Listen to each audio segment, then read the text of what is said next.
the way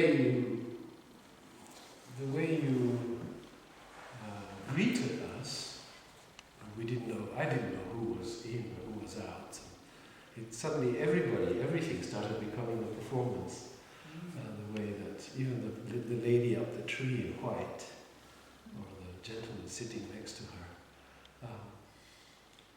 The beginning of I knew it was about the Tempest, and it's a play that we've done, and I even played Prospero. Robert was ill, or was in Australia. We got a contract that I was the only one who really spoke French fast.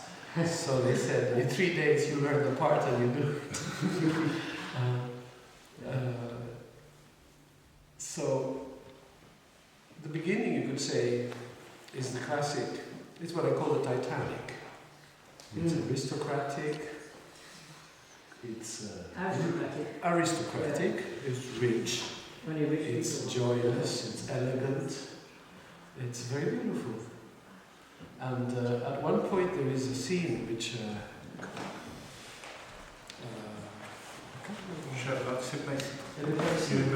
she's left, and the young man was. It was quite shocking, and it really made me go like that, because I immediately understood that we were not in a magic, meteorological tempest. We were in a psychological one. And that the Tempest starts with a fight like that. And I was thinking of the theory of catastrophes, which I've always been very interested. And I was telling Linda, if you have a perfect bowl with water and you heat it, if the vessel is perfect, the water does not boil. It goes to 100, 150, 200. The water does not boil. In other words, a perfect. A perfect pot or container. The water will not boil. There is no catalyst or impurity that makes the water go into catastrophe. In other words, change. And this was like the imperfection. Because there's been a lot of, you could say, speculation. Where is the first bubble going to appear? It's like, wow, should it be in the full center if it's perfectly lined up? No. It appears where there is an imperfection. And the imperfection does the catastrophe, does the strophe, antistrophe, and then catastrophe. The change of water into steam. And this was the same. It's like predicting a cyclone or a tempest.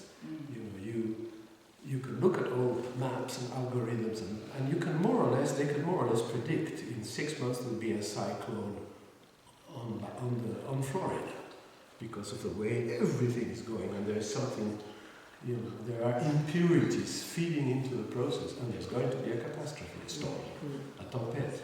So I thought, what a brilliant, that I loved, and I want to say more about what I loved, because it was clearly about the performance, and you were a group that was it seemed relatively divided between men and women. And it was a catastrophe of men and women, meetings between men and women, and it was very interesting and mature as far as I'm concerned. It was no joke. And this very compliments for the way you performed it. It was like the horror in purity. I love you, and I don't love you, and I can't separate, and we can't make, and the storm is getting worse and worse and worse. Yeah, beautiful. Horrible. Beautiful. And therefore mature, to confront stuff like that. And this is my biggest compliment, I think, is picking those human moments. And it's what I call images. You have a general theme, a magical tempest, but then you start, I'm looking at the tempest, and as I'm looking into the tempest, I'm looking into the cabins of the ship, and what's going on in that cabin. And actually, there's these theories about a butterfly flying in China who caused a storm in Norway after 3-4 months. that everything is linked like that. So there were a lot of incidents. And at a certain moment, in the beautiful movements of choreography, and you were all very gracious and reserved, a beautiful aristocracy in your movements and choreography. I saw this white linen carrying Richard, and second shock. Because it's as if in the party, blurred, suddenly behind, they're taking away Richard. À travers toute la fête et l'élégance, tout d'un coup on t'emmenait dans un linceul. It's I'm not sure what to call linceul in English. Linceul is the cloth in which usually Christ is taken down from the cross. Torino. Yes. Sac d'acier. Yeah. Torino famous, of his face. And it had that element, and of course there's a Christic element in taking a man of Richard's age like that. It's a shock. Especially, in this party where everybody's laughing, like in the Titanic. Oh, look, it's fun. It's still fun. And then suddenly, no longer fun. The furniture starts to fly, and you realize it's not fun. And I loved, you could say, because Prospero, this magician in Shakespeare, Prospero was beautifully split into two between Kaya and Richard, and I found that very beautiful. I love the way you stood up at one point. Actually, you thought I was Prospero? No, I think you and Richard, for me, split the so-called magician. Prospero is often made into the magician metteur en scène, who is controls the winds and the elements, and finally gives away his magic wand. Sort of fairy tale-ish interpretation of the great magician. But the two of you, and the way you stood up at one point, and the fact that I found you absolutely wonderful. Lucky to have these two figures with their white hair and their age and their fragility on stage. Beautiful. And Benoit's looking at that was holding Raphael. At the end? Yeah. At the end, yes. Oh, the end was stunning. I loved that image at the end. J'ai adoré cette image de toi. It was you who was standing with them. I mean, was that Raphael? The two of you, with you protecting the I don't want to call it eroticism, but definitely the sensuality. It was erotic, but it was erotic in all the images of the old man and the young woman. And they are very beautiful images of that duality, you could say, in our traditions. Enrique, can I just go back to, you said something about me and Richard. Yeah. What were you referring to? Well, I was referring to something to do between the two of you. You gave humanity to Prospero. You are the director. You stood up at one point, and what does that standing up mean? This lady who's here, very elegant, who suddenly stands up. It's like she can't stay sitting down. That's my first reaction. Maybe I shouldn't be sitting down. I should also stand up. What's happening here? And it added to my sense of spectator.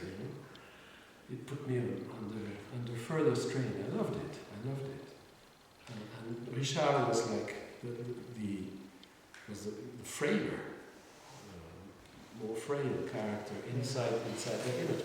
And the two of you, for instance, that's what I would say. The two of you gave me a much more better Prospero that I've seen. Mostly. That's what I meant. So those are my compliments. I thought you're also a very beautiful group. I was quite struck how beautiful. Beautiful people. And that's part of life. So thank you. Thank you. That's a great. Last little thing I'd say, which I've spoken, I think, with you, is I've been reading this book by an Italian philosopher and classicist called Giulia Sisa. She actually writes in extraordinarily good French. So she's married to a very important writer, philosopher in France also. The book is fantastic. It's on jealousy. And it's a theme that I've been working a lot recently. And she's written jealousy. Oh, jealousy. It's une passion inavouée. A non-confronted or non-accepted passion. And she defends jealousy. She does the cultural history of jealousy. And she basically says that sophistication, cultural sophistication, is when sexuality is transformed into sensuality. It's urban love. It has to be done politely, with respect, and it has to be done. And jealousy has to be provoked, if necessary. And that the anger that jealousy provokes is aristocratic, she says. Those who cannot have anger of jealousy are slaves. Be angry with their jealousy are slaves. That's the classic tradition before Seneca, before the Stoics. Very beautiful. And I found something of that in the maturity of... I don't think there's envy, there's plots, there's all sorts of things. There isn't really a triangular jealousy in the Tempest. So that's something else. That's for Othello. But something of that maturity, of confronting, especially that extraordinary triangle at the end. I loved your role, so you were just there, kind of protecting the image, as a kind of angel, protecting the image. This is an exceptional, fragile image, could be misinterpreted very easily. I am here protecting it. One could say that Benoit was also a rather Christ figure as well, because he had compassion in his face. And he, of course, taking care of his It was a triangle. Yeah. Quite special. And you sang beautifully and you moved beautifully, that's without saying. Thank you. Thank you.